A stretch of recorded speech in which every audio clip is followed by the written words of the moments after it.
quick, ding dongs. I just wanted to let you know before you get started with this week's episode, I had a little bit of a snafu with my mic and didn't realize until I sat down to edit that the entirety of the show had been recorded using my laptop mic. It's clean and clear audio, but it just sounds like it's coming from inside my bathtub. I hope you can get past that to enjoy what we have to say about The Stand. And apologies for the inconvenience there. Will the wonders of technology ever cease? Who knows? Anyway, on with the show.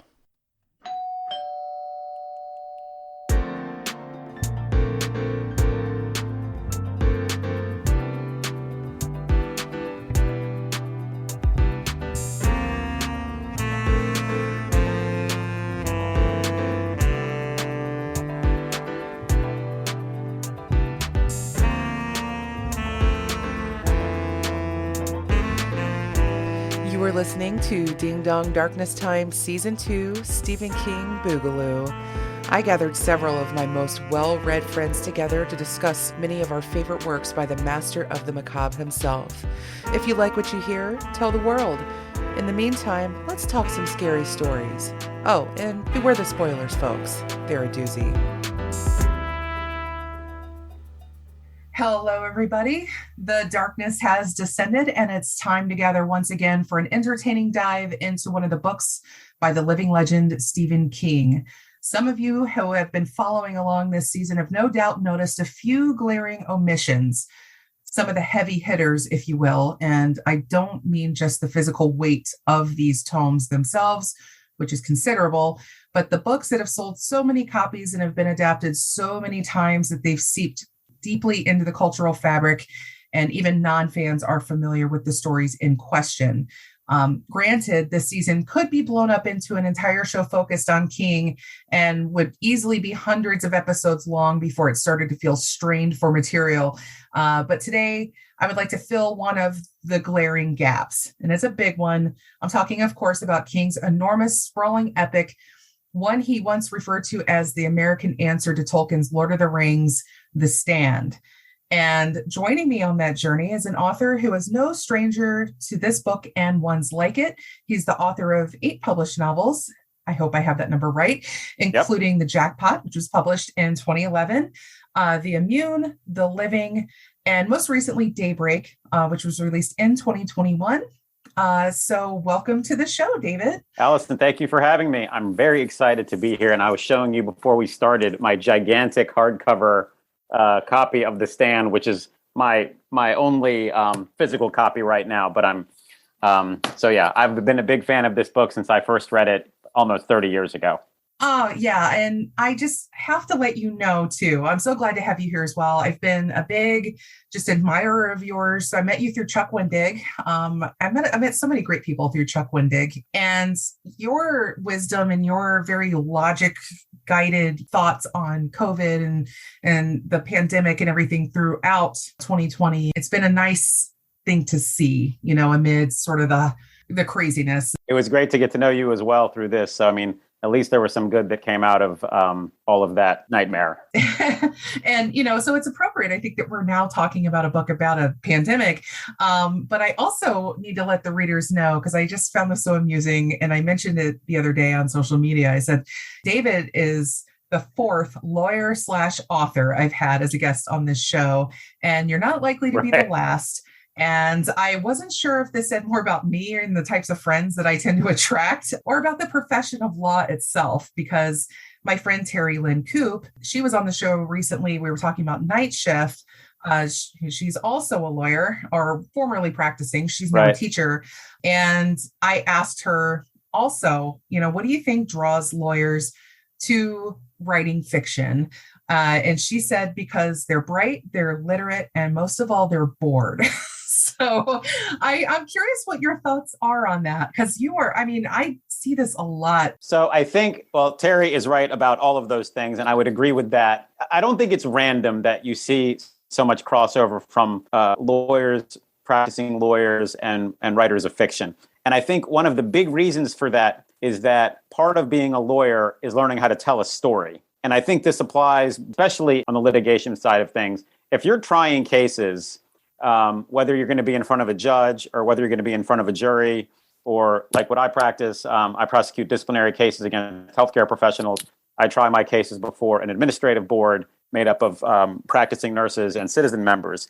And in the end, you're trying to draw together a lot of, threads of information and then trying to, tie them together into a narrative that will make sense for whoever is making the decision on your case, whether it's a jury, whether it's a judge, whether it's some sort of administrative body like any board that I practice in front of. So I think there is some definite overlap in terms of the skills that are required to do each successfully. Now, other people can decide how good or bad I am at either of those things. But I do think it's not a coincidence, because there is a lot of storytelling in lawyering. And, some of the best lawyers are the ones that can tell a simple story to the jury, whether they're prosecuting, a high profile murder case, all the way down to something that on the surface might be boring, like two companies arguing about a contract dispute, and if you can entertain the jury or entertain the judge and keep them interested and tell a story using the facts that are before you, then, you're probably going to be, successful. So I think that's why you see so many lawyers praying at the altar of John Grisham, who was the, sort of, I'm sure there were others before him, but he's sort of the godfather. The godfather of lawyers who became writers, who seem to, cross over from one to the. I just read an interview today with him actually about, his transition from being a lawyer. And even he said in the interview, he said he didn't think he was a very good lawyer, but I'm sure if he told stories, if he practiced law the way he tells stories, then I'm sure he probably did a pretty good job, before he was able to turn over to, writing fiction full time. That's such a good point. In speaking to, I had Brett from the Prosecutors on a previous episode this season as well. We talked about The Mist, and I listened to his show all the time, and both he and his co-hosts, who are both prosecutors, they always mention how it often is about who has the best story. It isn't even always about the facts per se, exactly. Which is why, you look at like the O.J. Simpson trial, I think is the shining beacon of that, right? Mm-hmm. So, the prosecution had the DNA, they had, the motive, they had so many things. And then at the end of the day, OJ wins, and ultimately because Johnny Cochran was like the master storyteller of, he made you believe, or the jury, I should say. I didn't necessarily believe it myself, but I will say I can see how he got off. I really can. So it really is about that. And I love how you mentioned that about building the story, and also lawyers in particular through their education know how to do that in a very orderly and succinct way, because you have to be so organized, I imagine, and all the memorization you have to do, all of the careful arranging you have to do. It is not a job for anybody who approaches something like a shotgun. And not only are you trying to tell a story, the best story you can, you're dealing with people whose attention spans, may be limited in some way. Maybe they've got something else on their mind. Maybe,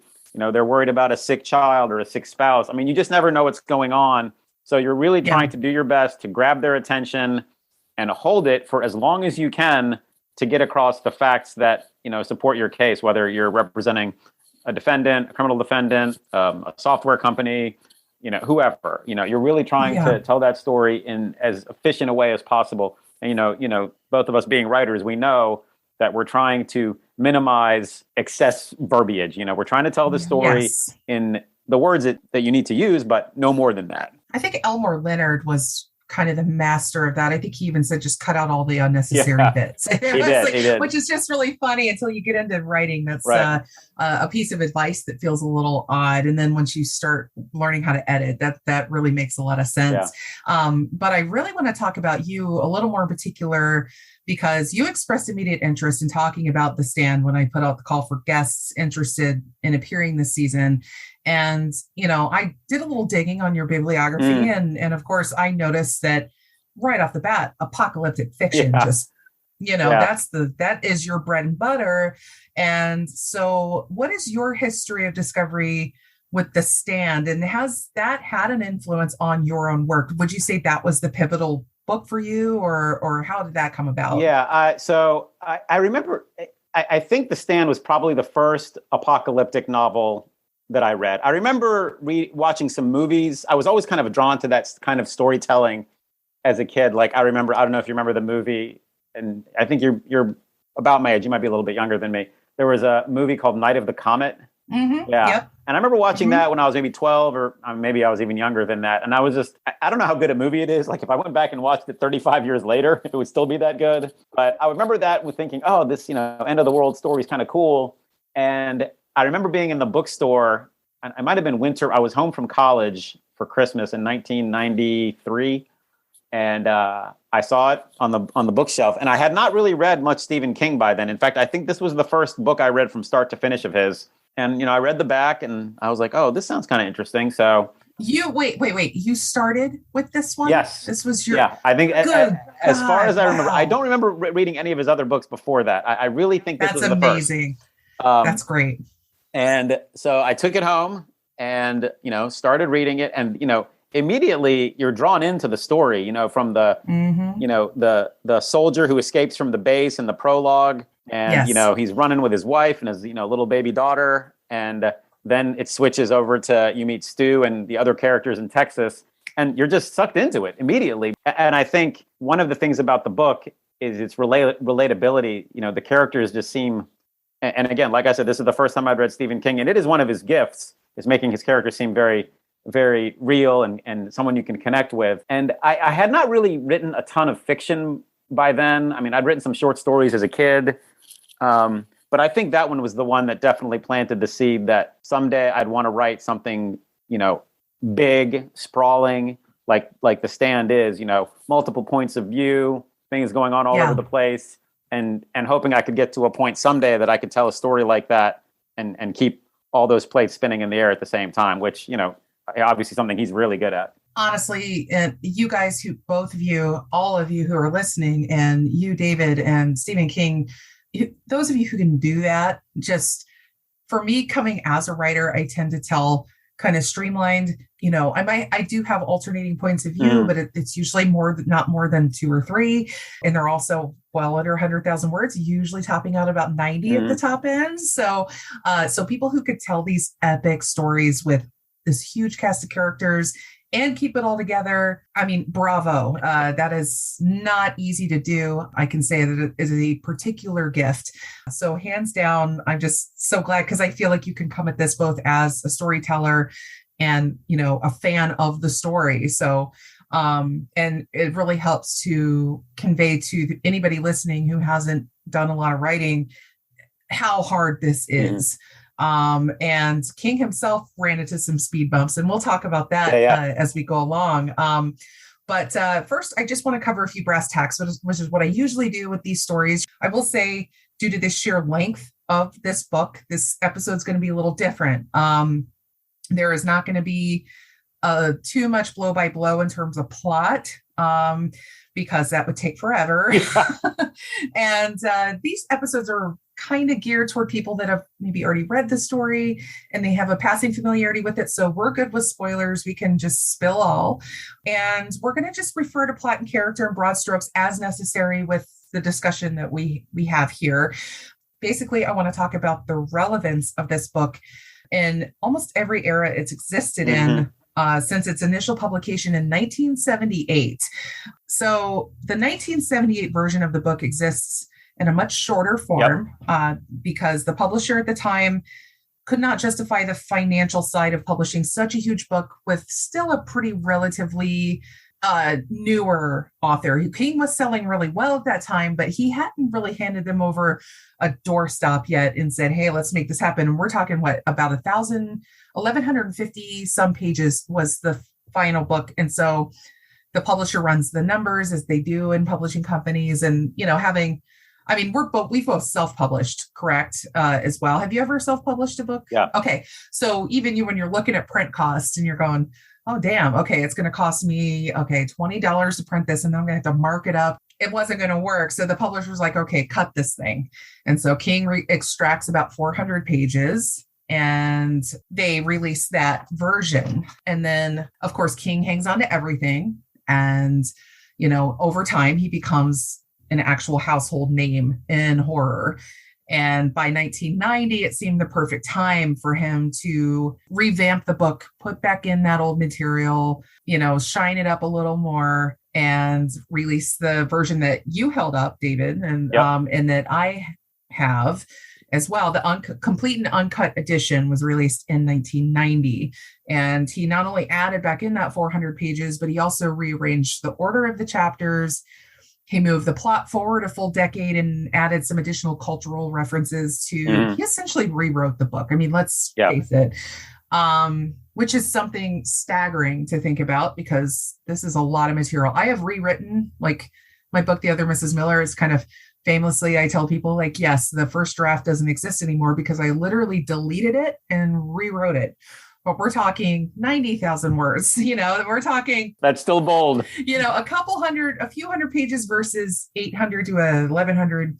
Yeah. The thought of doing that kind of makes me sick, but it is considered by most, I would say, the definitive version. It's been read the most. That's the one that's been adapted. So the miniseries from 1994 was adapted from the complete version, as was the recent miniseries on Paramount Plus. And I believe he wrote the screenplay for the 1994 miniseries. He did. And he worked with Mick Garris, who is one of his longtime collaborators, to direct that. And it remains to this day King's longest work. Which is impressive considering Under the Dome, I think, was probably close to that. Massive tomes.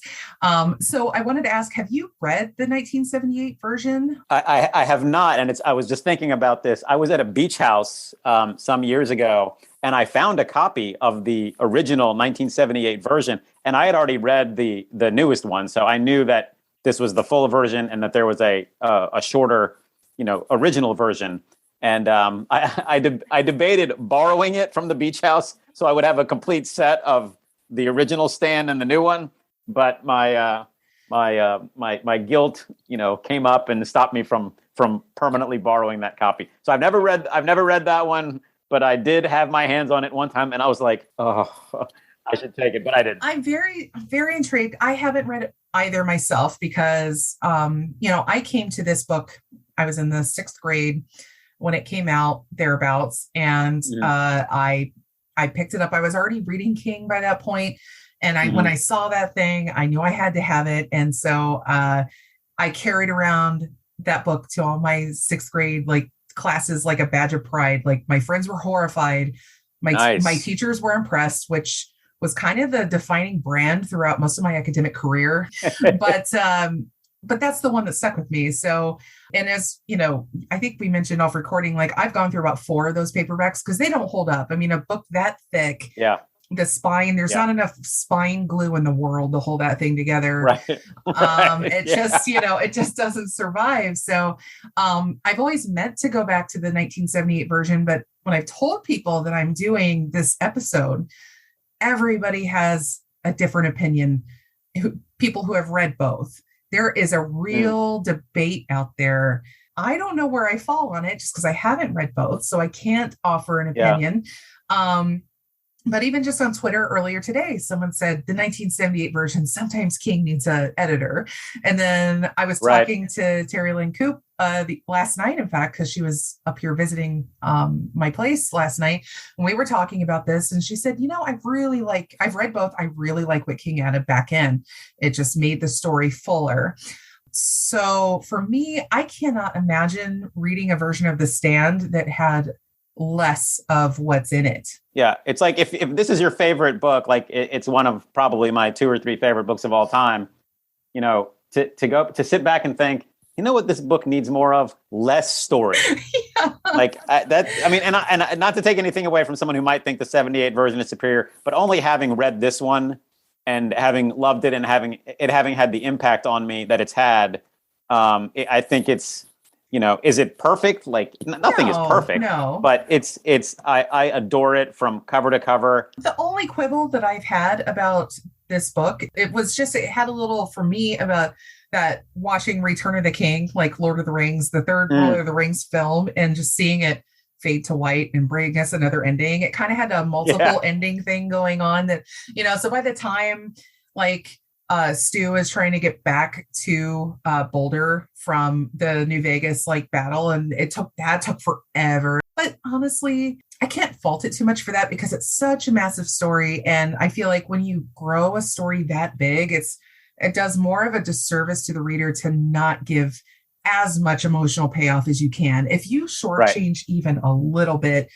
to someone who's invested so much time, it's worse, I think, than if you just kind of like shortcut, and then it feels like it's being shortcut. So I can't fault it for that. And maybe one day I'll read the 78 version, but it's going to feel very different because, he had so many characters, and apparently so many of the smaller elements to it, like when all the people have died off that are going to die off from this virus, and you have the survivors that are immune, the whole section of the book where people, commit suicide because they can't stand the idea of surviving in this world without their loved ones.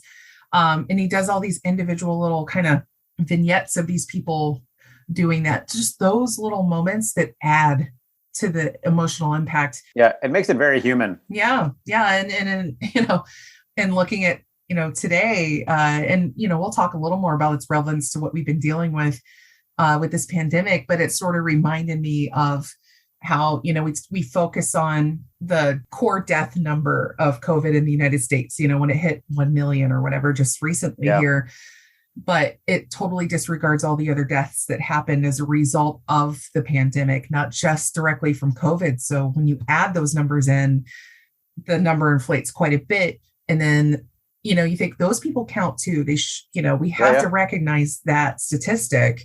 And so to me, that was like King even making that acknowledgement in his book that he wrote a very long time ago. So just those little moments.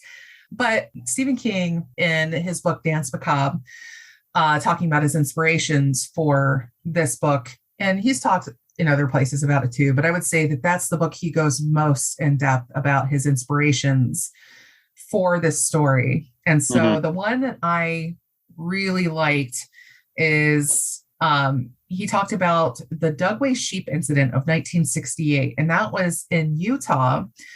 There was a chemical weapons spill from the military out there, and it killed a whole flock of sheep. The winds blew a certain way. A bunch of sheep died. It was like kind of a big deal. The military denied a lot of their involvement in that. And then it came out later that, yes, they were involved in it. Yeah. And so you imagine what would have happened. And I think he saw it on 60 Minutes. They talked about if the wind had blown the other way, Salt Lake City would have had a very nasty surprise. And so that got into his brain. And he was also plugging away on a fictional retelling of the Patty Hearst story, which if people don't know, that's a kind of a whole other thing. But this young woman was sort of kidnapped by this liberation army, like this extremist group.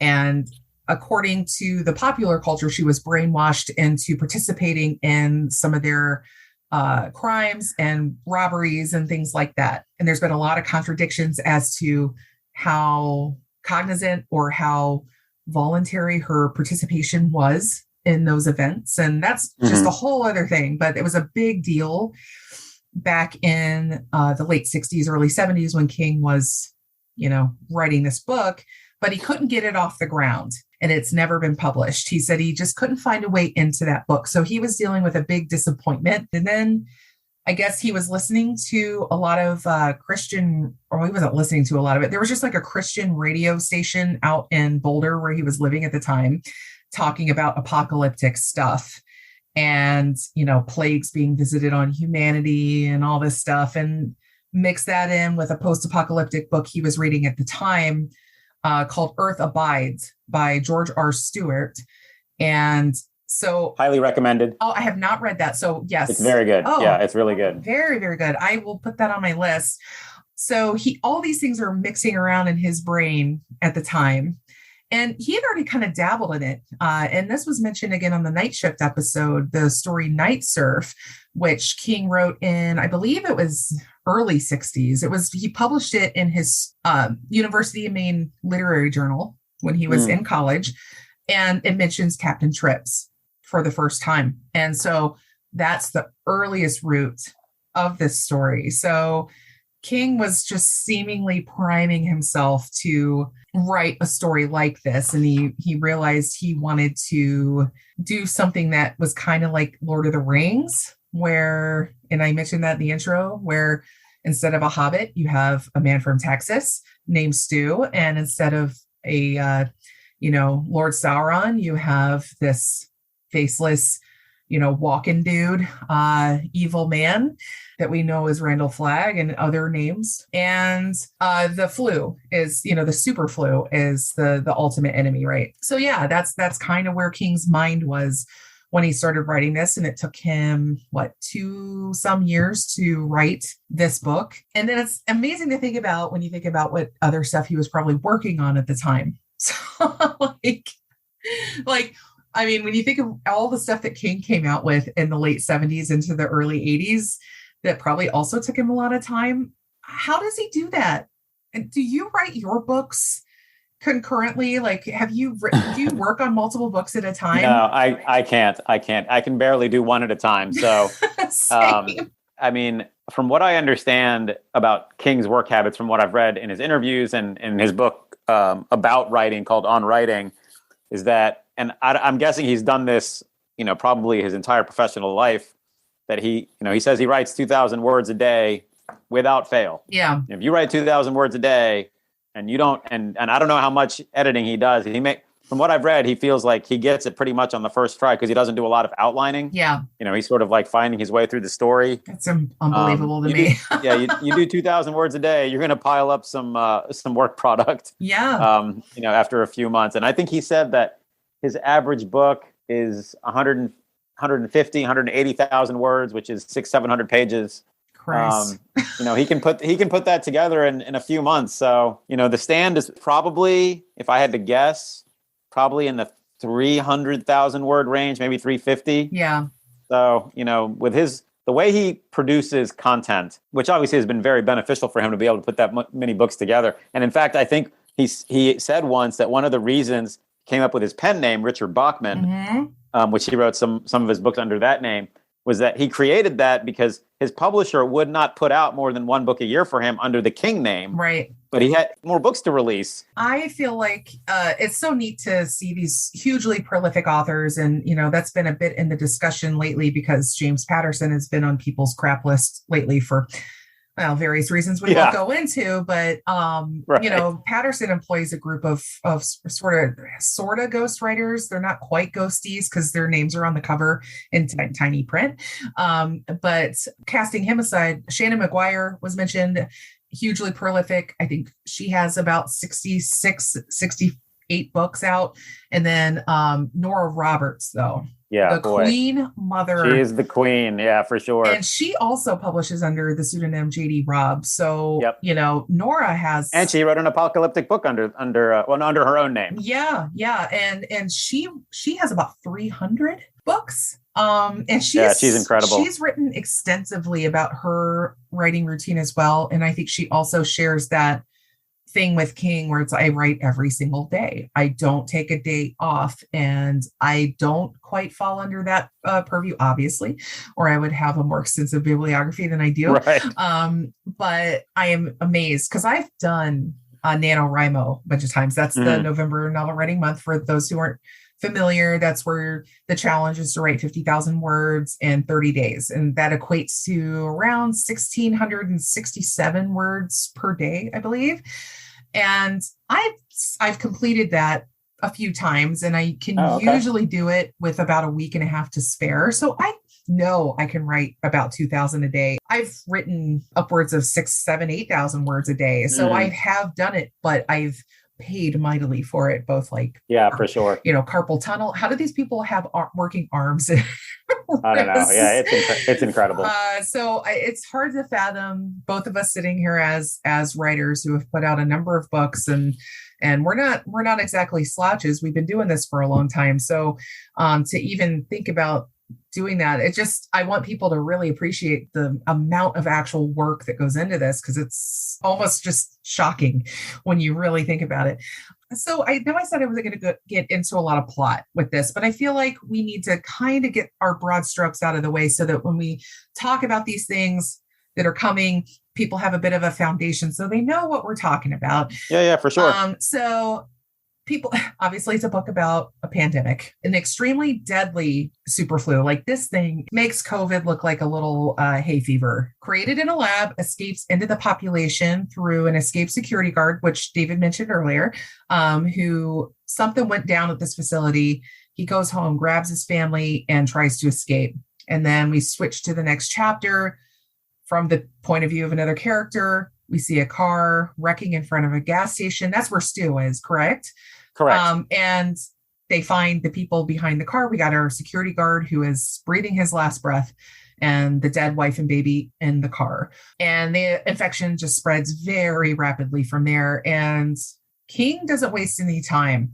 At this point, the military clamps down on this town and everything around it for a very long time, trying to contain this thing from spreading in America. But meanwhile, it seems our government has had its agents deploy it in Russia and China because this is a bioweapon, which I don't think they realize that if you're releasing it in Russia and China, that it's going to get around the whole world. I don't think they realized at that time how bad it truly was. And we're sitting here now in the midst of a pandemic that isn't really over yet. And we saw how quickly COVID made its way around the planet.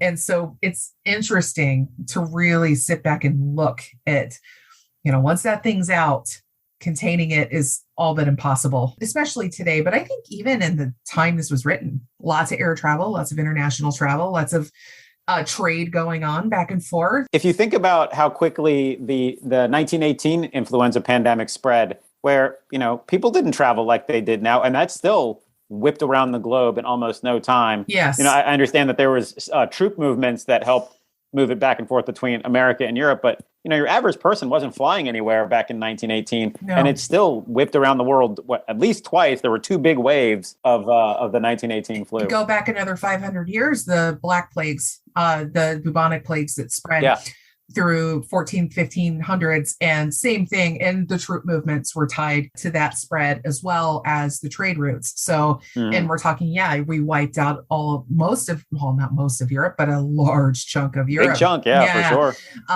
And I think if the same thing had happened today, that's too horrifying to consider. Nowadays, of course, those plagues are easily treated with antibiotics. But if, say, it was a similar type of bug that we didn't have treatment for, but we had the same amount of mobility as a species, that's really terrifying to consider. And of course, again, this is a very deadly flu, like a 98% death rate, and it kills people very quickly. I find it really interesting. In 2020, Stephen King gets on Twitter, I think it must have been March, and because people were already coming out with the Captain Trips references, and he's like, stop, this is not Captain Trips, guys. This is way less deadly.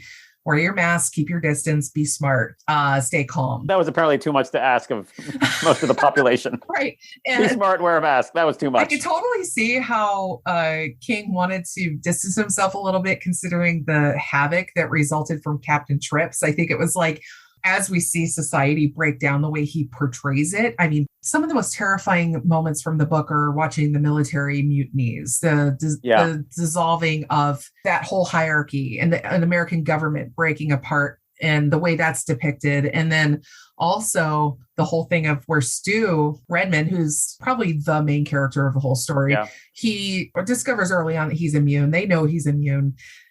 They're keeping him in this facility in Vermont, and all the people that are keeping him there are dying from the disease. So he's really stuck there. He's got to break out of this place. I mean, that's how deadly this thing is. He's surrounded by dead people. And I think he gets out with another character who is also immune. But we think about all these draconian efforts that they use to stop people from getting out. The military, they're shooting people. You look at what China did in early COVID, where they're locking people in their homes and, really restricting their movements. And that just seems very docile, humane compared to what we're seeing with this. This is the story, though, that people immediately started thinking of when COVID was hitting.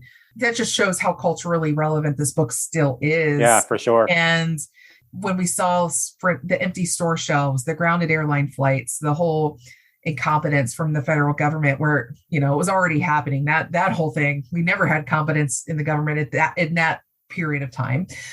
Definitely. In our humble opinion. But to see the disorder that was happening, the disarray, the mixed messages, the sense that nobody was at the rudder.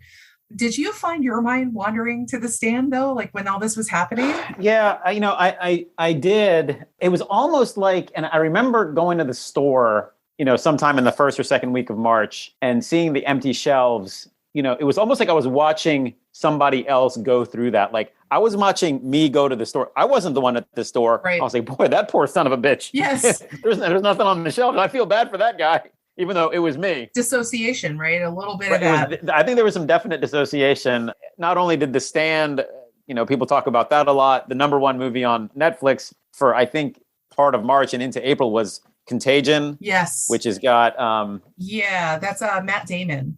Matt Damon. Yep. Oh, and his wife Kate Winslet. Gwyneth Paltrow. Yeah. Oh, Kate Winslet is the other one. That's right. Mm-hmm.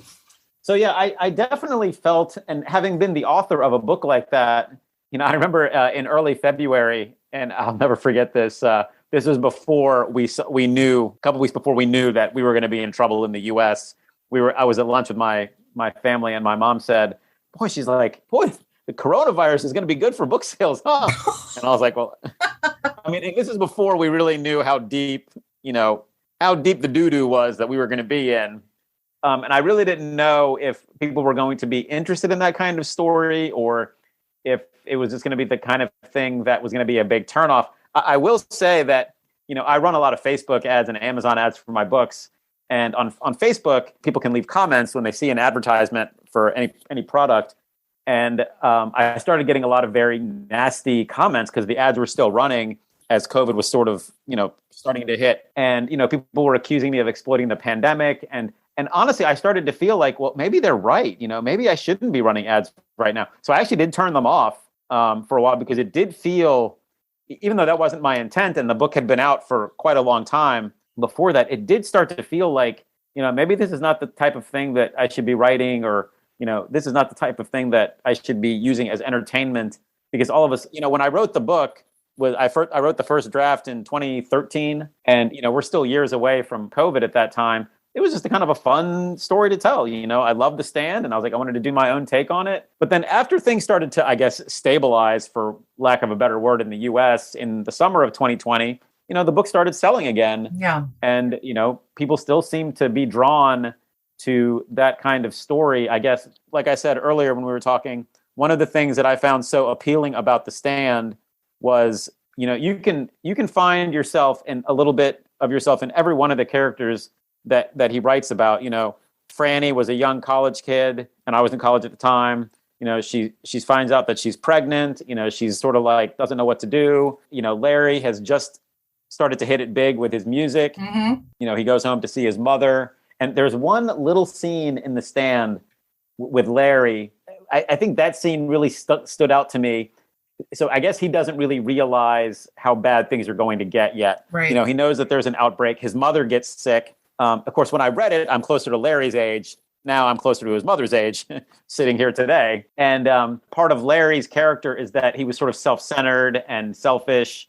And, he had to grow through that, as he became, one of the main characters after the pandemic was over. And I remember there's a scene where he feels bad because he wonders how his mother's illness is going to affect his life. Right. And then he feels guilty about feeling like that. And I'm like, well, that's a really crappy thing to realize about yourself. But then it's also a very human thing, because, people can be selfish sometimes. And then he thinks it, and then he immediately feels guilty about thinking it.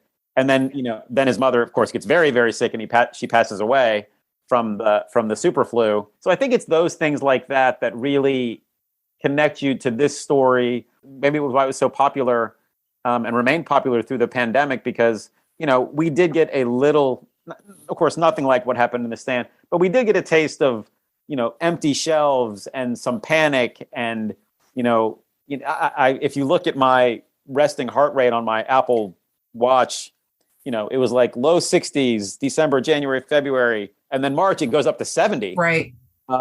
even though that I didn't feel particularly panicked, but clearly it was having an impact on me. I remember feeling very similarly. At the time, I was working for Pepsi as a merchandiser, which meant I was going from store to store on different calls and servicing each store with the product and building displays and the whole deal. So I was driving and going in the public a lot. And those early days of it immediately start to see the effects every day, because I'd have to be at a store. Usually my first call of the day would be around 6 a.m.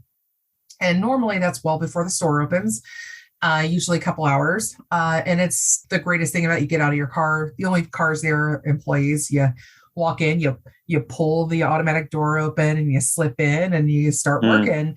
And then all of a sudden I start seeing people lined up around the buildings.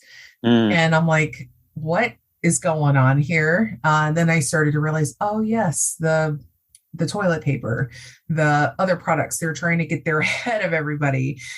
Then I started to notice, like with my own products coming in the store, because I would receive the shipments every day. And usually it's a whole mix of things, right? When you think of every Pepsi product, there is every flavor of Mountain Dew, every flavor of Dr. Pepper, every flavor of, you think about it, there's a ton of them. When you walk down a soda aisle, normally it's a whole menagerie of things. Yeah. Well, then things started arriving and it was just like Pepsi, Diet Pepsi, Mountain Dew. That's it. Yeah. And you're like, where's all the other stuff going? And, and then none of the other flavors are coming in. And people aren't understanding that supply chain was already kind of an issue, or they were already thinking ahead of that. So suddenly the job grew very solemn. And then the masking requirements began. And early on, it was kind of one of those things. I'd see people in masks occasionally, but I was like, what? Really? So it's interesting how the mentality shifted. And then it got really real. And then the customers started getting angry at you for not having their things. And you would watch people run into the store when it opened, and there would be one pallet of toilet paper just placed in the middle, and people would be ignoring the quantity limits. Yeah. Yeah. And it was just, you seeing all this stuff. And then my company, they called us in, they gave us a special letter that said we were allowed to be out. And then I'm driving along a dark highway in the morning, and there's these LED displays above the freeway saying, stick together, we'll get through this. And those little things just feel like a death of 1,000 cuts to your mental well-being. And I remember just holding it together, was very stoic about it. And then one day I just had a really rough day and I came home and I just broke down. I'm like, I can't do this anymore. I always found my mind kind of returning to stories like this, to see this change, because it was so fast when I think about it, so seeing all that happen, of course, yeah, my mind goes there. And it's like, and we still didn't know about what this disease would do to people on a larger scale. You're hearing about some deaths, but it doesn't feel huge yet. And you just don't know what to believe. So I will say that early on, and I don't mean to get too far away from the topic, the stand. I remember, and I think a lot of people probably thought the same way. I so desperately wanted it to not be bad. Right. And I think, of course, everybody was like that. And I would look for any piece of news, reliable news that might indicate, for every bad case you hear about, there were 100 cases you didn't hear about that were mild or asymptomatic. And, but I kept seeing the scientists, especially the ones on Twitter, they're like, guys, this is going to be bad. We are in big trouble here. And I actually followed some, I'm almost embarrassed to say, some of the people I tried to get good news from, because I just wanted it to be over. I wanted it to be, but their predictions kept not panning out, and all of the scientists' predictions kept panning out. And at some point, you just have to admit, you had to come to terms with reality, and it was going to be this bad. And here we are, 1 million plus dead of COVID, and God knows how many more lives damaged, ruined from the byproducts of having to be in this situation. We as a species always look to art for comfort. I mean, that's what we do. Whether we're binging a show, reading a book, listening to music, looking at artwork in a museum, whatever. And I'm sure I'm leaving things out. And this event was like one gigantic global trauma that none of us have really ever gone through together. Right. We've all had trauma, and there's always trauma going on around the world affecting portions of the population at one time or another. But we'd never, at least in my lifetime, and probably not until maybe not going back until World War II, experienced everything quite like everything together the way we had. And I think that's maybe why a book like The Stand or any other apocalyptic story, really resonated with people, just because of, you've read about people going through it. You want to believe that you can get through it and keep your shit together. Hopefully, well, all of us kept it together to some extent. And on other days, we didn't keep it together. I went through so much of that same process in the beginning. And when I talked about this on the Mist episode, it was a little bit, because Brett talks about working in the prosecutor's office and how, they're talking about how if they were going to have a grand jury in like May or June of that month, or it was like that month in April, and they're like, certainly we'll be able to have one in June, and then right, and then they realize, no, that's not going to happen, and I think all of us were kind of having that very similar reaction of, I had a big trip planned to go to London in March of 2020, and I was going to go over to France, and then I start looking at what's happening and how Paris and Italy were getting hit hard. And I was very hard, yeah. I was like, maybe I could still go to London. And then the event I was going to got canceled. And then I thought, okay, I could still go. They haven't shut us down yet, but would I be able to get back? Mm-hmm. And that's when I was like, okay, I can't go. I could go over there. I could stay distant and do all the things I need to do to possibly avoid COVID. Because at that point, I wasn't as worried about COVID. I was worried about the logistics of COVID. Yeah, sure. And then you start seeing all the death, and then it really starts to set in like, okay, this is a kind of a big deal. This is not just the flu. This is not something to trifle with. And yes, it got real fast. I find it so fascinating how King managed to predict the behaviors of people and the way that they link up or divide under pressure. He did this on a very small scale in a grocery store with The Mist, seeing how people divide off in times of crisis. And, in this story, the King takes it to a more global scale, of course. And so once the virus and the ensuing chaos and suicide and everything wipe most of the people out, we essentially have two groups of people. We have, one group is finding themselves being drawn toward, usually in a series of dreams, which is, a device, whatever. King loves it. And I think it's convenient and it's nice. It's interesting. I don't, people might quibble with it. I personally do not. This is a supernatural story as much as it is a realistic story. So the King weaves those elements together kind of beautifully. One group finds themselves being drawn toward one of two leaders. We have Mother Abigail, a 108-year-old woman from Hemingford Home, Nebraska, which is a huge, well, not a huge, but it is a center of a few of King's stories. He's used this a lot, actually. So his short stories, One in the Night Shift, Last Rung on the Ladder, it's adjacent to Children of the Corn. It's mentioned there, and the town of Gatlin that story takes place in is very close to Hemingford Home. Oh. The novella 1922, which I've mentioned a few times on this season, it's mentioned in It, and most recently in his book, Billy Summers. Like, Stephen King loves Hemingford Home, Nebraska. He considers it America's heartland, which I take offense to because I'm from Ohio. We consider ourselves the heartland. So whatever, King. And then there is the other group of people that are getting contacted by Mr. Randall Flagg, who is in every way the opposite of Mother Abigail as the spiritual leader. I could do a whole episode on Flagg, honestly, and all the roles he's played throughout the Stephen King universe. He is basically King's take on H.P. Lovecraft's shifting, faceless, evil entity, Nyarlathotep. I can never pronounce that right. Please don't come at me, bros. It's a really hard word for me to get. In fact, King seems to indicate both in The Stand and some of his other works that Flagg and that entity are one and the same. It's really King's strongest homage to H.P. Lovecraft. And as I've said before in other episodes, he, of course, started reading Lovecraft when he was just a little kid. And so I think that's where a lot of his cosmic horror elements were birthed. In The Stand, Flag is luring other survivors to a settlement he's created in Las Vegas. And this one, of course, has all of the totalitarian, iron-fisted, Hitler-esque imagery you could, stuff into a single group ideology. It's just the total opposite of the settlement being formed in Boulder, which is more like the early American ideal, democracy. We're all in this together. We're going to vote and have our town meetings, and we're going to work together.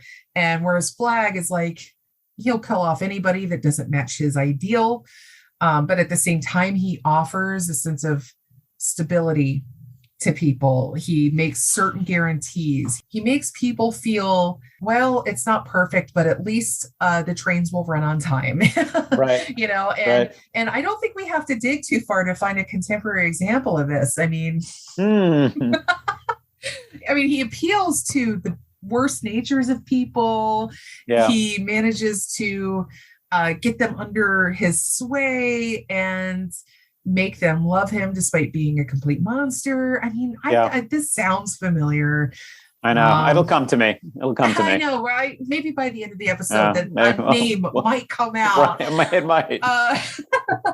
But you and I had an interesting discussion about this too on the side before we recorded, and it really does feel like the people of, not all of them, hashtag not all, in New Vegas were evil.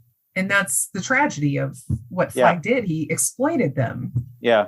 And I think, like we were talking about before the show, that, a number of the characters that you got to see in Vegas were, like we said, were not necessarily bad people, but were looking for some sort of stability or security, having seen everything in their lives completely wiped away. And, Flag comes in as this potential savior. Yes. And can promise them some, copy or a facsimile of what they had known before, the super flu killed everybody, was really alluring to them.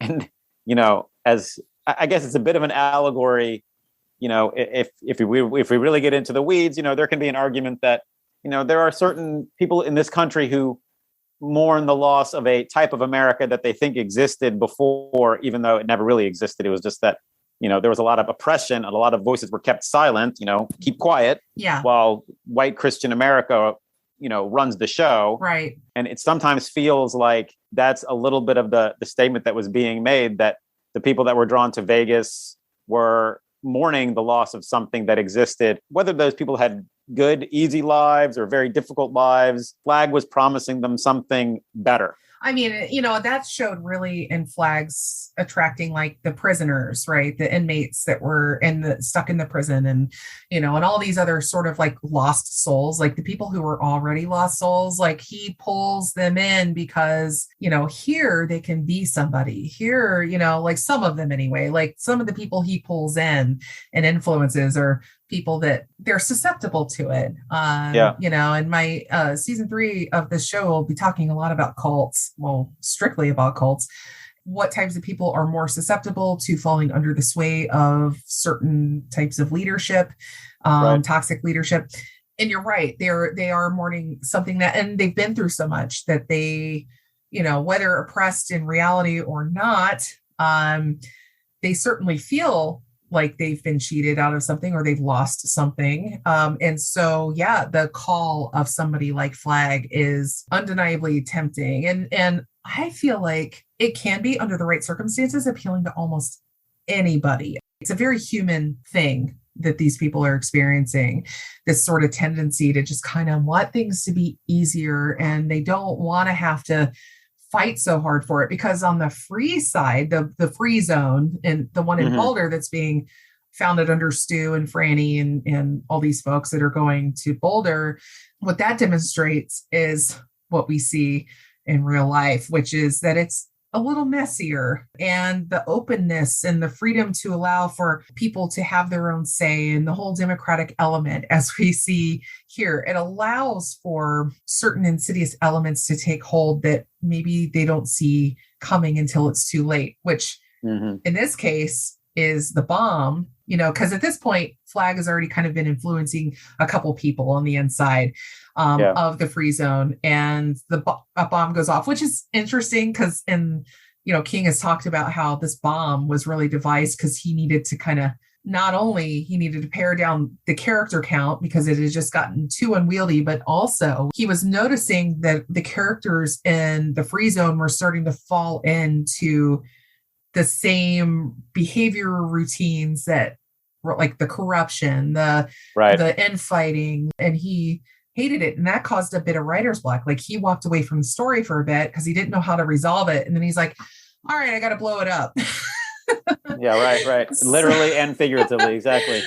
Which is kind of funny because that theme has popped up in so many stories that revolve around like a rebellion winning its freedom. Like most famously in my mind anyway, and I know this has probably been done in a lot of other places, but I think of Robert Heinlein's The Moon is a Harsh Mistress, which involves a moon colony fighting for its independence from the Earth. And, everything that they have to go through and how they form this small de facto government. And a spoiler, by the end of that, they get their freedom, but by the end of it, you start to see the cycle starting up anew. And that was kind of the whole point. It was like this whole, human tendency to fall back into these old patterns. The same theme is explored in the Hunger Games. Yes. With President Coin, who is the leader of District 13, and Katniss she almost sees a parallel between President Snow, who is, her nemesis in the story, but then she starts to see President Coin start to go down that same road. The Hunger Games is 10 years old, so close your ears if you haven't heard this part. She ends up assassinating President Coin at the end, to stop the very same thing that we see in The Stand, that King uses the bomb to, number one, trim the cast of characters, but also to wake them up to the reality that they're starting to fall back into these same patterns that led them to the creation of something like, the blue virus, Project Blue. It just seems like it's an important theme to establish because I think it's something that we see repeat. History repeats itself, and these behaviors repeat themselves. And it just seems like the idea of the whole free and fair society is like the Sisyphean quest, and we prevail. We get that rock up that hill just enough, and then it starts to roll back. But once we can't seem to progress it beyond that little resting point for a moment before it starts to go back again, and we just keep pushing. And some might even say that's the ultimate goal. I've seen gridlock praised in some circles, usually the more libertarian ones. I can't endorse that, but I feel like there are just this idea that, people would rather exist in some sort of like highly imperfect stasis where most people are suffering at least a little. And then you have enough space where corruption, where like people who are kind of at the top of the pile can take advantage of the people at the bottom, and like they can have theirs. They don't want to follow those rules. And then that corruption just kind of spreads like its own little virus. And then we end up back doing it all over again, having to fight again to get that freedom back. It almost seems like the natural human tendency is to fall into the flag side of things. And we have to fight against it constantly. Yeah. And straight from being dictatorships to monarchies, you go back all of human history, we have been fighting these systems. I think he demonstrates that through showing these two opposing sides. I think this is somewhat indicative of some of the times that we're seeing now. You see around the world that a lot of countries have started to drift back towards, totalitarian or oppressive regimes. And you're like, well, why? Why would people choose to live in that sort of, environment? But sometimes you have to keep in mind that if people's immediate needs are taken care of, if they can feed their families, if they have a job that they can go to and they feel safe and their kids can grow up, it's surprising how much, and quite frankly, it's a little bit frightening to me, what people are willing to give up, in the name of security and safety. And I guess just hoping that, that flag, or whatever the modern day equivalent of flag is, doesn't turn his sights on you. Right. Like you think about people in Russia, who are, they're probably getting some dribs and drabs of information about how the war is going in Ukraine. I mean, it's probably well known in Russia that the war is not going particularly well. Right. That, Russian soldiers are taking a beating. Of course, they're killing tons and tons of Ukrainian civilians and soldiers. And who knows how it's going to end up? Will, Putin survive this? Who knows? But, you're talking about a big country of, I don't know how big the population of Russia is. I'm guessing it's 65, maybe 80 million people. For the most part, if their lives are going pretty smoothly, they know to keep their mouths shut, not talk bad about the administration. They can live their lives in relative peace. And it's almost like that reminds me of, what the people in New Vegas in the Stand were willing to put up with, because, they do their job. They follow the rules. They're going to get 3 hots and a cot and time to entertain themselves. And I think there are a few scenes that are set in Vegas where when Flag's not around, there's whispers between the characters that they know they're living in a shitty environment, but it's just enough that there's enough safety and security that they're willing to put up with it. And you do see that reflected, I think, around the world, not just in the United States, but I think around the world you see a lot of that. It's hard to assign a value judgment to that, or a moral judgment to that, because every human being's first natural tendency is survival. And whether you get to do that in a slightly freer environment or not is often not your choice. It's usually a matter of where you're born. And so then, of course, you learn to function in whatever system you come into. And then, that analogy that's often used of the frog in the pot of water where the temperature is slowly being turned up and, and then how it doesn't notice until it's boiling. That analogy has been used so much to demonstrate how much humans are willing to tolerate before it's too late. And it definitely shows here. It has shown here in the US. Those changes are so minute. And, in many cases, it feels like we're approaching that boiling point. Meanwhile, the free zone, they're trying to just get the power turned on. They're trying to, they're dealing with a whole other set of problems, and they have their own corruption setting in. And one thing I really loved, as kind of an aside, that I don't see, and maybe you've played with this too in some of your books, I don't know, but I love how King focuses so much on infrastructure in this story, like the way he talks about the power plants and what's going on in them is something I don't even think they've covered in The Walking Dead, like the danger of a power plant that has not been supervised because all the people are dead, and how things can run out of control. 3 Mile Island, in that time, it was really in the zeitgeist. Like, what happens to a power plant when it's no longer being manned? And so I love how he dug into that whole side of it. There was a book called The Knowledge. It's a nonfiction book that I actually had already written The Immune by then. But it's this, I can't remember his name, the author's name. But it's sort of like a guide on how to address, certain things you'll need to address to survive a really big cataclysm, if you're lucky enough to survive it, or unlucky enough, I guess, if you're not, no one's jonesing to be the last 1% on Earth. But one of the things he talks about, and one of the big problems that we would face if there was a cataclysm like the one in the Stand, for the people that survived, whether it's 1%, 10%, whatever, is the thing that you're talking about, is that we live in a world that is so complicated and complex that it would be very difficult to have the people with the know-how to run power plants or to make medicines, because everybody's job is so specialized that if the guy or the woman that's in charge of maintaining the Johnson rod at the power plant is dead and nobody else knows how to do it, and that's just one piece of probably a million different pieces that you need to run something like a power plant or, a hydroelectric dam or whatever that we rely on now. It is definitely frightening to think. And you did see this, and I don't even want to, I can't even imagine the trouble we'd be in right now if the vaccine had not proven to be so effective. Right. Would we have been seeing some level of societal collapse? I don't know. I don't know where we'd be if the vaccine had not come through the way it did. Because especially if the virus had continued to mutate, it has continued to mutate. We still lost 1 million people. There's still 20 million worldwide dead. A very, very significant chunk. And that right there, I love that you mentioned that about the specialization, the sort of granular aspect of people's jobs, because you trying to explain to people, for instance, I work in grocery, as my day job. And I hear people all the time, like, why isn't this product available?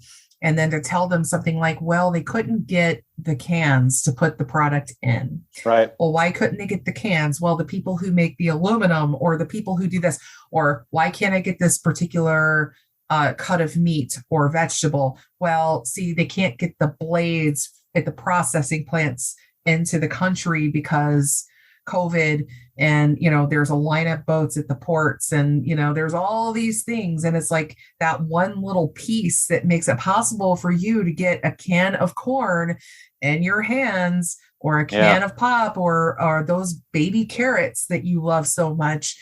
All of that is made possible by a million tiny little things coming together to make it happen.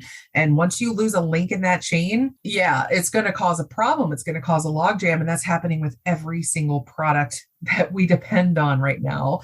And that's going to take years to sort out. I mean, I hope that we figure out a way that, that we just don't build back to what we had before, right? That we build back some system that is able to absorb some, traumas from time to time, because it was really, everybody was like, what the F, Well, when you realize that people use the terminology, the just in case versus the just in time economy, where we were doing the just in time thing because we could produce and ship on demand. And then once that was discovered to be a problem, we realized, well, we don't have inventories of anything really put away for emergencies. That's just not how our economy flows, which is really fascinating considering in America right now, one of the top growing industries is warehouse space for distribution centers.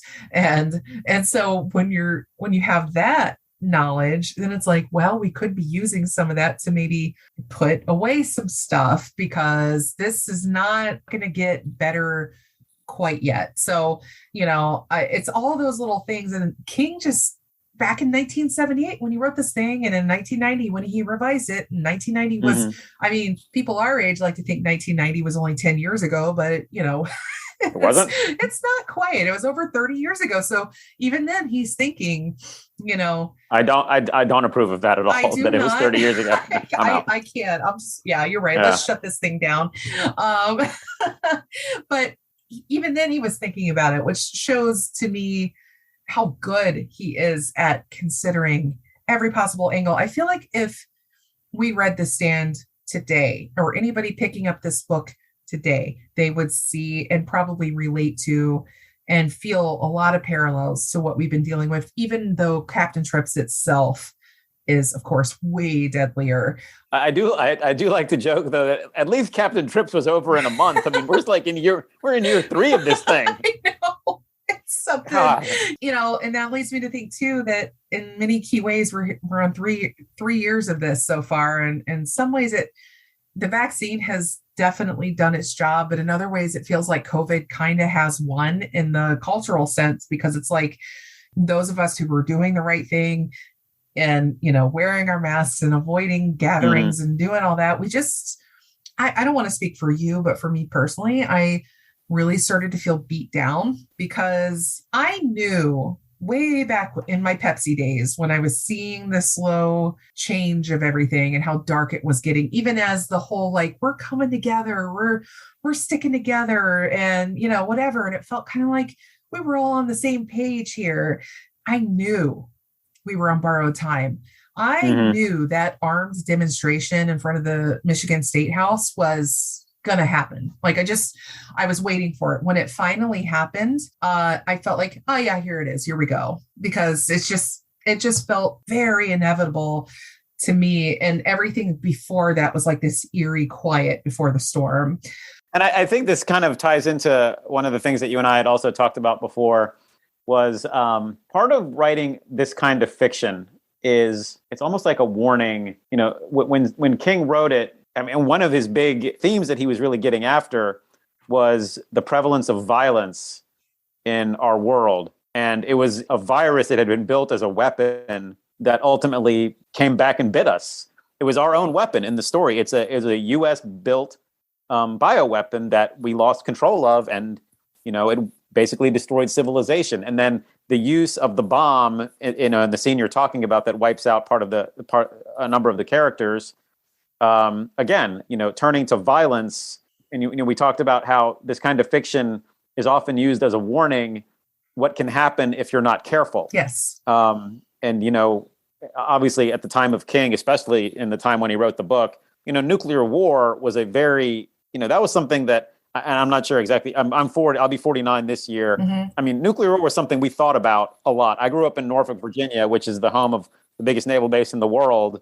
And, I knew where the bomb shelters were, the ones that were marked with the radiation symbol, even though it was made very clear to us as kids, if there's a nuclear war, don't even bother going to the shelter. Norfolk is like target number 2 on the list. Oh, yeah. Yeah, without a doubt. Yeah, my husband served in the Navy there, and yeah, he could definitely say similarly. This kind of fiction is supposed to be a warning to people, although the story is very entertaining and you sort of picture yourself, well, how would you survive? Could you know what canned goods to eat, which ones to stay away from, who to team up with? Could you handle the psychological impact of being 1 out of 100 who survives? But I almost feel, and I see this in a lot of other post-apocalyptic fiction, it's almost like some of the authors, and everybody can write their own story, and I don't judge that, but sometimes it can feel like it's almost fetishized, that this sort of outcome is what we want to happen. Right. And I find that really troubling. I understand that there are prepper communities, and this is a thing that a part of our population thinks about and plans for, but it's almost like it's something that they want to happen, so they can be like, see, we told you this was going to happen, and now I've got my 600 tons of Chef Boyardee, and I'm ready to withstand it. I have all these MREs, man. I've been stacking them. Yeah, exactly. So I don't want people to look at a post-apocalyptic future as some sort of like way out of the life that they're in. Yeah. We all get but so much time on this earth, and planning for the worst possible outcome as the goal almost is really scary to me. Yeah, and honestly, when the solution could often be as simple as, how about voting or participating in your democracy a little bit? Like, as we watch, it's this self-fulfilling prophecy. They talk about, all these problems with the government and everything, and then they just refuse to participate in it, and then it gets worse, and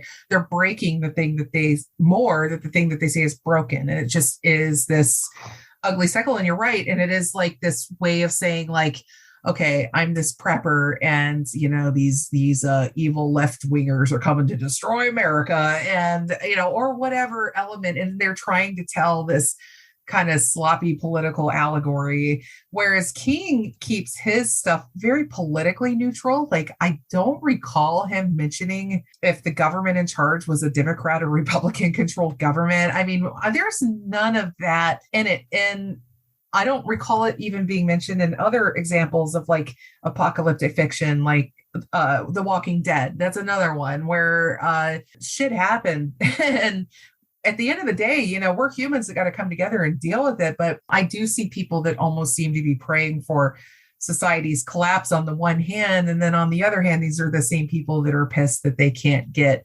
some niche product that was withheld somewhere. Yeah, how dare you not have 3 types of organic coconut milk? Yes, exactly. It's like, the system that you rail against, you depend on it so badly.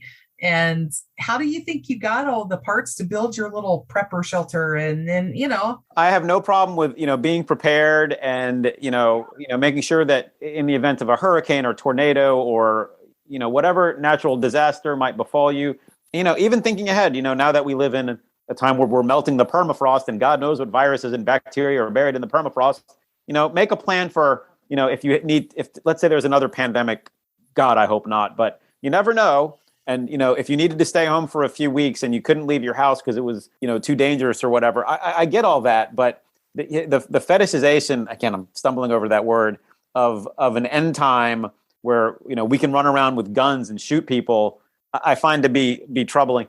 One of my favorite parts, one of the favorite scenes I wrote in my book was one of the survivors that the main characters find is this 14-year-old boy.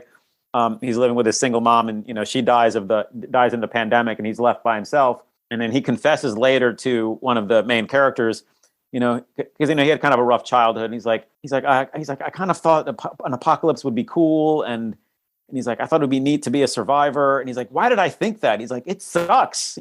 We don't know when our next meal's coming from. We don't know if we have clean water. Why does anyone think the apocalypse would be cool? So I thought that was a fun little scene to write. It's gotten ground into our psyche enough collectively that we assume it's inevitable. And I feel like that is, does contribute to it. So when we are in an actual crisis, it contributes to a sense of inertia and fatalism that I think people have that, well, I mentioned this the other day on one of my posts on Facebook, because I was just kind of, ranting about work sometimes, as I do. And, a friend of mine who works at a casino in North Carolina, he was just talking about how, since the pandemic, people have gotten even more rude, even more difficult to work with. His job has become a living hell. He's just seeing aspects of human, which you don't often see the best side of humanity working in a casino. Right. But it's just gotten many degrees worse than that. And I said, yeah, people have gotten very rude. And I think that being cut off socially has stunted some of that politeness. But then on the flip side of that, in my job, in addition to dealing with the entitled, angry people, are the defeated people. I'll mention the coconut milk as an example, because that's actually been a product that's been very hard to get right now. And I see you don't have the coconut milk today. And then I'll say, yeah, we're out of stock, but do you want me to look up and see when our next shipment's coming in? I could give you some information. And some of these people are like, no, that's okay. If you don't have it, you don't have it. And then they just trudge off like droopy dog, and I'm like, it would take me 5 minutes. Right. And we're going to get more. We're going to get more. I could tell you when, and then you can know when to come back. You can sort of just look forward to it. And they just are beaten down.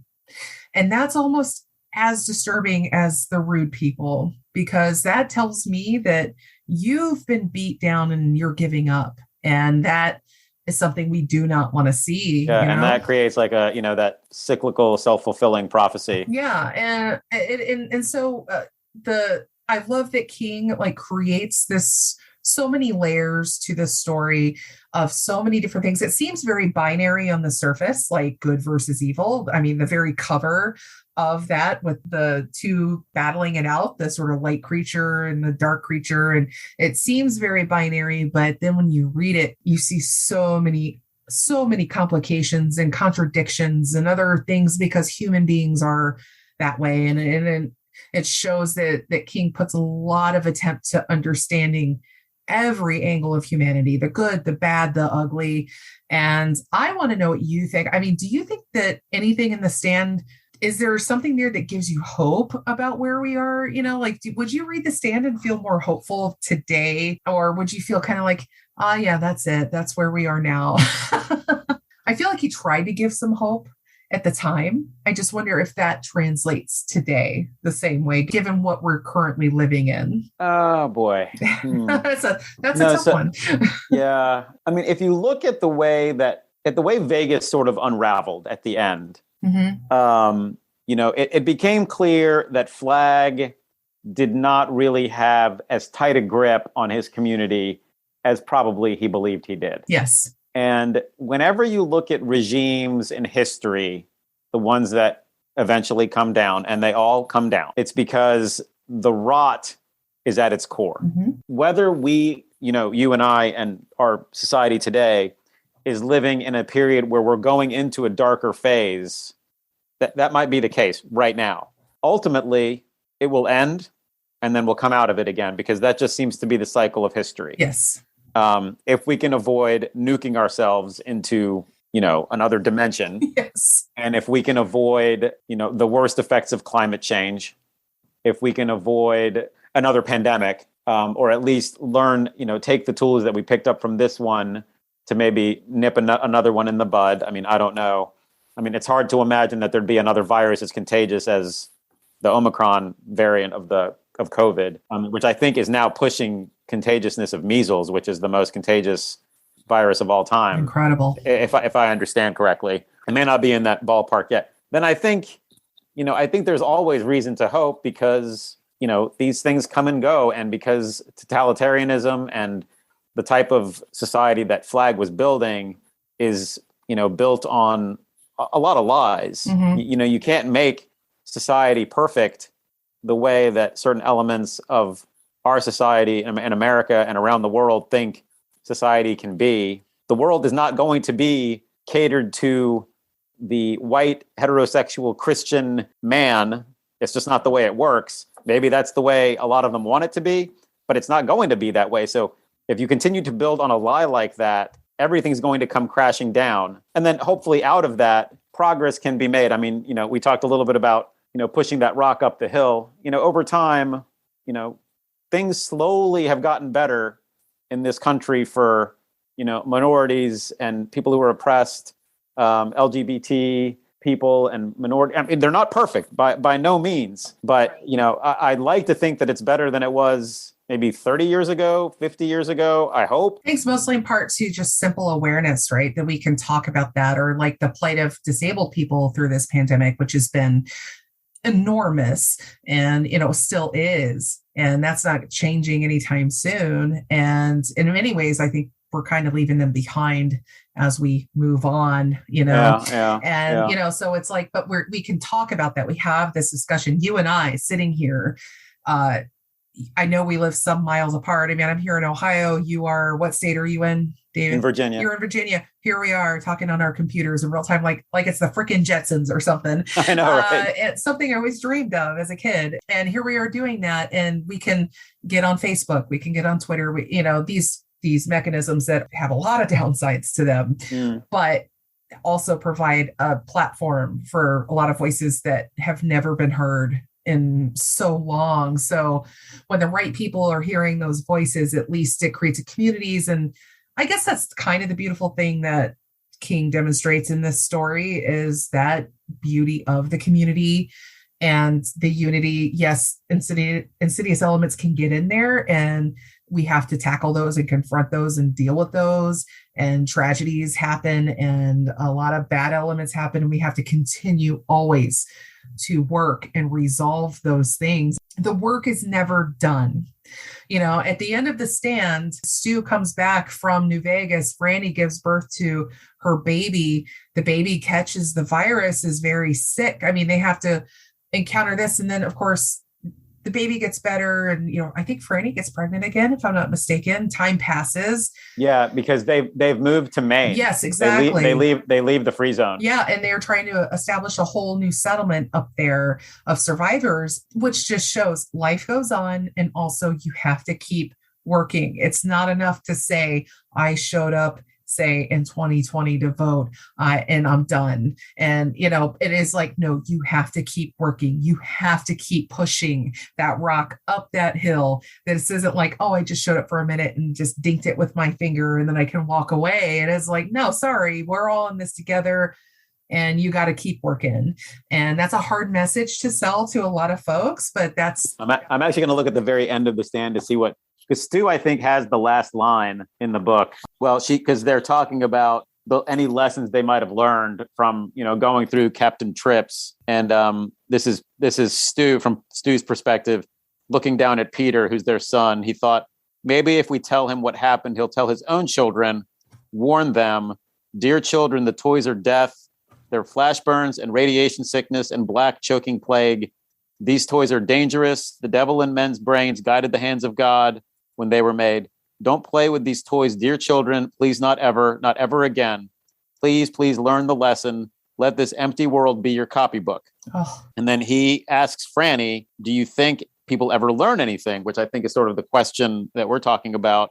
And she ends it with, I don't know. So I guess it's maybe a little bit, maybe not quite as hopeful as I remember. I feel like, though, it's that classic King ambiguity of the ending there, where it leaves you with something to think on, because for sure. Because he's not, while that bit of dialogue you delivered from Stu, some could say, oh, that sounds a little preachy, but then she counters that with that ambiguity of like, those, I don't know that they'll ever learn. And you're right. It's like, you have the ideals, you have the principles, we have these minds that are capable of coming up with these utopian and almost utopian or sort of just elevated concepts of how we should treat people. And when we talk about the wealth that's being stolen from the middle class and all this stuff. And then at the end of the day, it's like, well, we know this is happening, but what are we going to do anything about it? Are we going to fix it?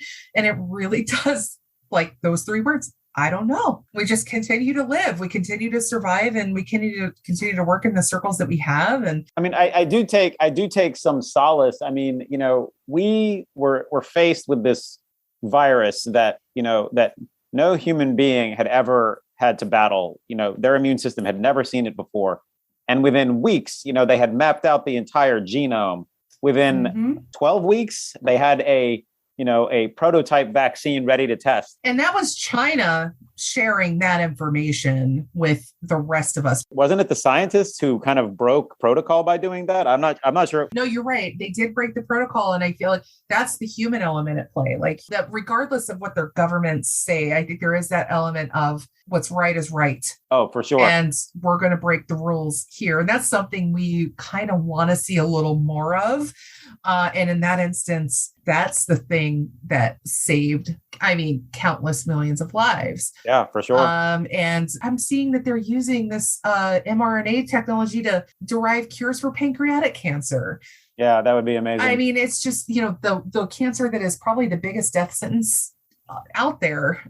So a lot to be derived about that, and a lot to think about. And I think if anything just shows how this story endures and why it's important to know it and still read it. I think this book should still be widely read. I'm going to wrap things up here. I know, because we've had such a good discussion. Yeah, this has been awesome. And I hope people will, if you haven't read The Stand in a long time, maybe pick it back up again and see what you can learn from it. And I know there are going to be so many people that are going to say, we didn't make a MOON reference. We didn't talk about, I forgot to wear my t-shirt that says, baby, can you dig your man on it? I do have that shirt. There's so many cultural things with The Stand that endure. And I'd love to hear from anybody listening about your favorite parts of this story and what stands out to you. But David, I want to turn it back to you, man. I want you to tell people where they can find your books and interact with you on social media. And do you have anything new coming down the pipeline? It's funny. I actually am going to take a little break from post-apocalyptic fiction because, quite frankly, given where we are now, it's really hard. I write as an escape, and having sat down to write more post-apocalyptic fiction, I'd actually started a spin-off series for the Immune, and it was going to be set back in the early days. And I just, honestly, I couldn't do it. It was just too dark. So I kind of want to get back a little bit to writing some more thriller type stories. You can follow me on Facebook if you'd like to. David Kazzie Author is my Facebook page, or davidkazzie.com is my website. And I do encourage, if you have not read this gigantic book, it's about a 3-inch thick. Yeah, book. it's enormous. or if you haven't read it in a while, and I'm kind of, now that we've had this discussion, I'm kind of itching to read it again, Same. Especially now that we've been through COVID. Some of the things that we saw and thought and felt, especially in those early days when nobody knew what the hell was going on. Yeah, I think we might look at it in a new way of what these characters went through in the story. And, maybe we'll find that it wasn't realistic the way they went through it. I think it will be. Yeah, I agree. And I actually do plan to revisit this book now that I'm nearing the end of this season, and I'm going to take a little break before we start season 3. And in that break, I fully intend to most of my reading these days is done through audiobook, because that allows me to sort of clean and do chores. And that was one good thing about the pandemic. I started listening to audiobooks. I had not been an audiobook fan before that, but that changed. Yeah, doing a lot of work. Like when I worked for Pepsi, I guess I did so much driving, and then I was in the stores alone, not having to interact with customers. So I'd pop an earbud in, and so podcasts and audiobooks have become, my daily bread. And so I imagine that the audiobook for the uncut version of The Stand is going to be probably about 50 hours long, but yeah, I think that's exactly right. I looked at it the other day, and I think it's like 52, maybe 51 or 52 hours. Yeah. So it's going to be a bit of a haul. Thank you again for coming on, David. Hey, thanks so much for having me. I really enjoyed it. Thank you. And if anybody out here likes what they're hearing, please check out David's books. Also, hop on to Apple, give me a review, or reach out to me at dddarknesstime on Twitter, Instagram, or Gmail if you have any questions, comments, hate mail, love mail, whatever, suggestions for future episodes, you name it. So in the meantime, I'll be back next week with another episode, and have a good night. Ding Dong Darkness Time has been brought to you and produced by yours truly, Allison Dixon. It was made possible by an array of amazing co-hosts, friends, family, but especially you, the listeners. Big shouts also go out to the brilliant Nathaniel Dixon for the show art, and future legend Spencer Morelock for all the music. I'll be back again soon with another episode. In the meantime, be good, you little ding-dongs.